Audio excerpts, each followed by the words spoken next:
Hello, my name is Autumn Hug, and I am a level 2 student at the American Stroke Foundation. And today I'm going to give you a well life presentation all about building healthy habits and routines.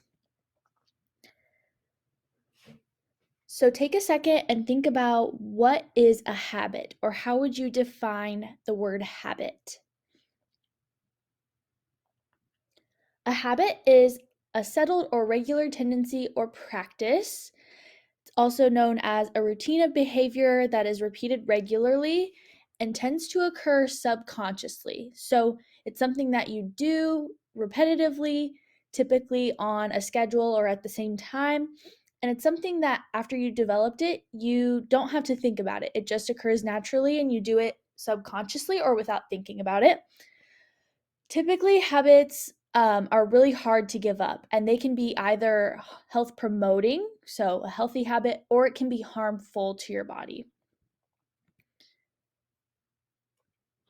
So, now I want to talk about how we form new habits. So, it starts with exploring a new behavior. So, we try something new or we try to implement a new behavior.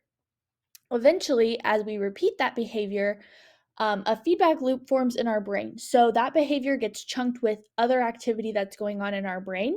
And once you repeat that and do it enough times, then it becomes permanent and it's imprinted. And that's how you get from a new behavior to a habit. Here are just a few tips for how to develop a new, hopefully healthy habit. So, first is it helps to write it down. That gives you just another reason to hold yourself accountable and just a reminder by writing it down when you're going to do it and what you're going to do.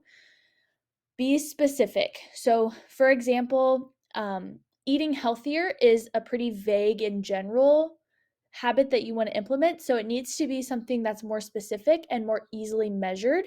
For example, I'm going to eat one vegetable with my meal, with my lunch every single day, or something along those lines that's more specific and easier to measure of if I did it or if I did not do it. If you just say I want to eat healthier or I want to read more, how are you able to measure that and determine if you've met that habit or not?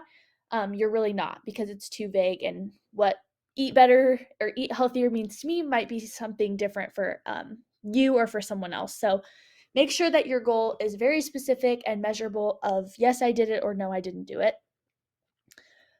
Focus on a small change or just one change at a time. So you might have a lot of habits that you want to implement, like again, eating vegetables with every meal, or going to bed at a certain time, or working out for so many minutes a day. But it's easier to start with just one habit and do that for several weeks to several months.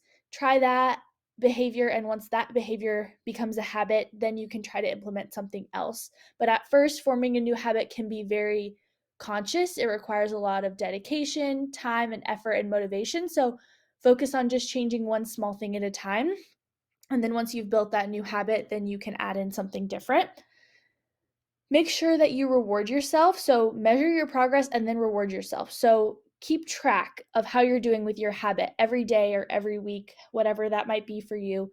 Measure if you've done it or not, and set a goal for yourself of I want to do it this many days this month, or maybe I want to do it 6 out of 7 days this week. And if you do that, if you meet that goal, then reward yourself with something that relates to that habit. So, for example, if your goal is to read for 20 minutes every single day, then your reward could be getting a new book or getting a new book light or something that relates to that habit of reading for 20 minutes. Also, make sure that you establish a daily routine. So that kind of goes along with writing it down as well. So try to get into the habit of doing it at the same time every single day. Write it down, have a plan, and make sure that you incorporate it at the same time every single day. And then also, it helps to find an accountability partner. So find someone that you can share this new habit or behavior with who will hold you accountable and check in with you. So if I want to go to bed at 10:30 every single night, I'm going to find someone who knows that that's my goal, and they're going to check in and keep me honest and keep that as a focus in my life and saying, how are you doing with that? What's getting in the way of you not being able to do that? It's really important. If I just have a habit or an idea in my mind, but I don't actually write it down, I don't track how I'm doing, I don't have someone else keeping me accountable, it's really easy to just lose track of it and forget about it altogether. But if you tell someone about it and they're checking in with you, it's much harder to let someone else down than it is just to forget about the habit because we didn't write it down or we didn't tell anybody about it. So find someone who can hold you accountable to the habit that you want to create. So now I want to talk a little bit about habit stacking. So habit stacking is defined as finding a habit that you already have and then adding the new habit that you want to implement on top of that, or stack it on top of a behavior or habit that you already have. So a good example is every morning you probably brush your teeth, right? So whatever new habit you're trying to implement it immediately after you brush your teeth. So maybe it's you want to meditate or be mindful for 1 minute every day. So as soon as you brush your teeth, then you meditate for 1 minute or something similar. It can be anything. Some other examples are if you drink coffee every morning, as soon as you pour your cup of coffee, then do the new habit that you want to do. Or you get into bed every night, so do it immediately before you get into bed. You might take off your shoes as soon as you come home from doing something. So, what can you do that you can build into that habit that you already have? So, those are just a few examples. It can really be anything. We all have different habits and routines in our life. So, find a habit that you already have, and then it's easier to add in a new behavior because you already have the connections in your brain from that habit that's already formed. So you're not trying to form a new habit from scratch, from no connections in your brain. You're forming it based on connections that you already have and you're just strengthening it. So it's much easier if you do habit stacking rather than starting from the beginning. And another good cue also is just having a visual cue. So that can be, again, writing it down, having that written reminder. Or another example is if you want to go for a run or work out for 15 minutes every morning as soon as you wake up, place your running shoes right next to where you wake up. So giving yourself a visual cue, whether that's something that's written down or maybe your new habit that you want to implement is journaling or something. Have a visual cue, have the notebook, have your workout shoes, have your book right by your bed, or whatever that is, that gives you just a visual reminder and holds you accountable because you can see that visual reminder that you need to complete your habit for that day. So now we're going to transition a little bit, and I want you to think about how you define a routine. So a routine is defined as a repeated behavior, usually involving a momentary time commitment to a task. So usually it's something that you're going to do frequently.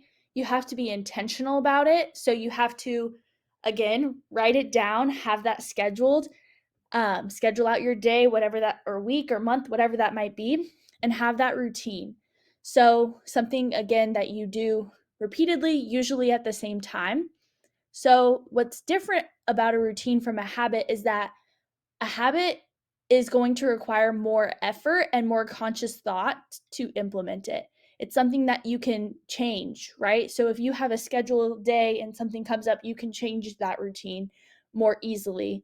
And so, it's really important to, again, write it down, make that commitment, and just think about what the routines that you already have are and what healthy routines you might want to implement. We have two types of routines in our lives. So the first are primary, and these are things that are a priority in your life. So these are things that are life sustaining. For example, you have to eat, you have to sleep, you have to take care of your body. So these are things that are really non negotiable or less negotiable things that you're not going to be willing to give up. And then secondary routines are more of those leisure and hobbies, things that at the end of the day, they're both important. But if necessary, you're going to get rid of those secondary things before you get rid of the primary routines because the primary ones are literally helping you sustain life. So, again, it's important to find a healthy balance of both and try to figure out what that is. It's going to be different for everyone, but just keeping in mind the two types and the importance of prioritizing the primary ones and then finding time for the secondary ones when you're able to as well. There are so many benefits of building those healthy routines and keeping them. These are just a few examples of what those might be. So it reduces stress, you have better mental health and just overall health from building those healthy routines. So if I have a to-do list or I have a list of things I need to get done, but I don't know what order I'm going to do them in or when that time is going to be spent doing them, then that's going to cause me a lot of stress. It's going to cause me to worry about all the list of things and when am I going to get them done and how.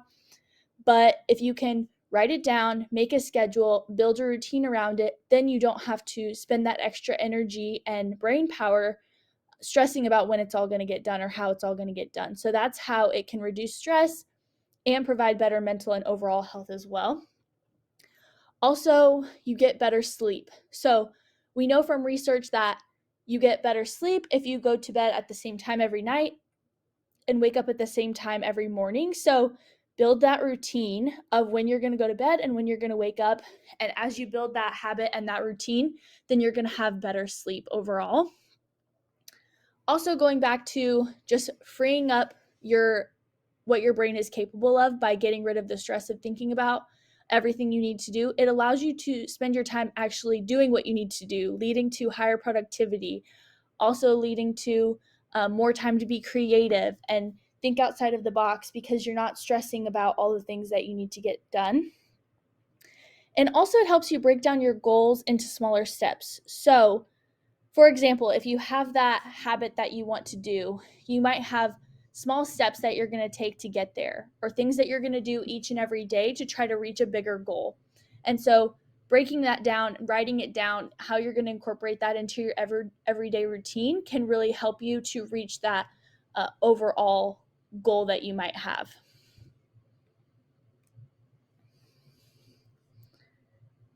This is a quote I found when I was looking for information on habits and routines, and it is that true behavior change is identity change. So, change happens when you see yourself as the kind of person who has a routine and you're proud to be that kind of person.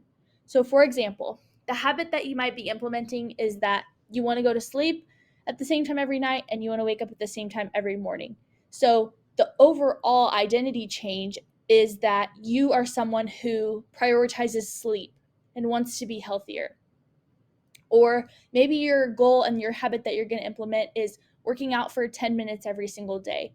But overall, the person that you're trying to become and that identity change is that you want to be a healthier person. So at the end of the day, your habits shape your identity, they shape who you are. So you need to identify what your habits are and what that means about you as a person, about your identity and your personality. And if you're trying to implement a new habit, what's your driving factor behind it? Why are you trying to implement this new habit? And make that has to be meaningful and that has to be a priority to you, or it's not going to work to implement that new habit. And lastly, I just have a few sample resources. So I had some handouts, and I wanted to provide you some examples of ways that you can track your habits and build a healthy weekly routine. So here is just a habit tracker example where I list out what my goal is for how many days in the month of November that I'm going to try to attain that habit. And if I do it that many days, then here's my written reward that relates to what that habit is. So the habit is going to bed at 10:30 every single night. My goal is if I can accomplish that 25 days out of the month, then I get a new book to read before bed because I always read before I go to bed at 10:30. So that's how this holds me accountable. It reminds me what I'm supposed to do, tracks my progress, and then gives me a reward for meeting that behavior.